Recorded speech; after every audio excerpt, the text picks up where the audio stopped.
Good hope സിംബ്രോസിന്റെ ആഭിമുഖ്യത്തിൽ സംഘടിപ്പിച്ച SSLC +2 പരീക്ഷകളിൽ ഉന്നത വിജയം നേടിയവർക്കുള്ള അവാർഡ് ദാനവും നീന്തൽ പരിശീലനം ലഭിച്ചവർക്കുള്ള ആദരവും ഡോക്ടർ KT ജലീൽ MLA നിർവഹിച്ചു.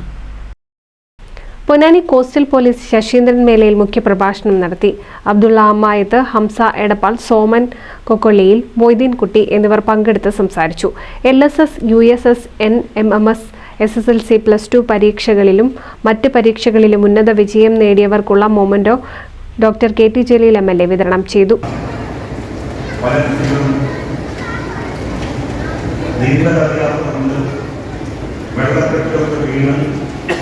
മരണപ്പെടുന്ന സ്ഥിതി നിലനിൽക്കുന്നു. അതുമായി ബന്ധപ്പെട്ട വാർത്തകൾ നിരവധി വരുന്നു. ഇത്തരമൊരു സാഹചര്യത്തിൽ മുതിർന്നവരും അല്ലാത്തവരും നീന്തൽ പഠിക്കേണ്ടത് അത്യന്താപേക്ഷിതമാണ്. അതിന് ബന്ധപ്പെട്ടവരെ പ്രചോദിപ്പിക്കുക എന്നുള്ള ലക്ഷ്യമാണ്. ആയിരക്കണക്കിന് ആളുകളെ മുതിർന്നവരും കുട്ടികളുമായിട്ടുള്ള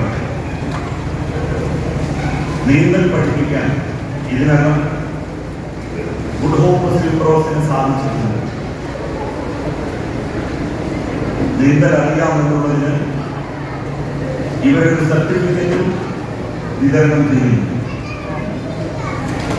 സർട്ടിഫിക്കറ്റ് ഉണ്ടായതുകൊണ്ട് പരിശീലിച്ച നീന്തൽ തുടർന്ന് നടത്താൻ കഴിഞ്ഞില്ലെങ്കിൽ നീന്താൻ സാധിക്കില്ല. അപ്പോൾ സർട്ടിഫിക്കറ്റ് കൈവശം വെക്കുക എന്നതിന് അപ്പുറം സിംബ്രോസ് പ്രസിഡന്റ് ഫൈസൽ മാറഞ്ചേരി അധ്യക്ഷത വഹിച്ച യോഗത്തിൽ സെക്രട്ടറി ഫിറോസ് ആന്തൂർ സ്വാഗതവും നാസർ KV നന്ദിയും പറഞ്ഞു. NCV news Ponnani.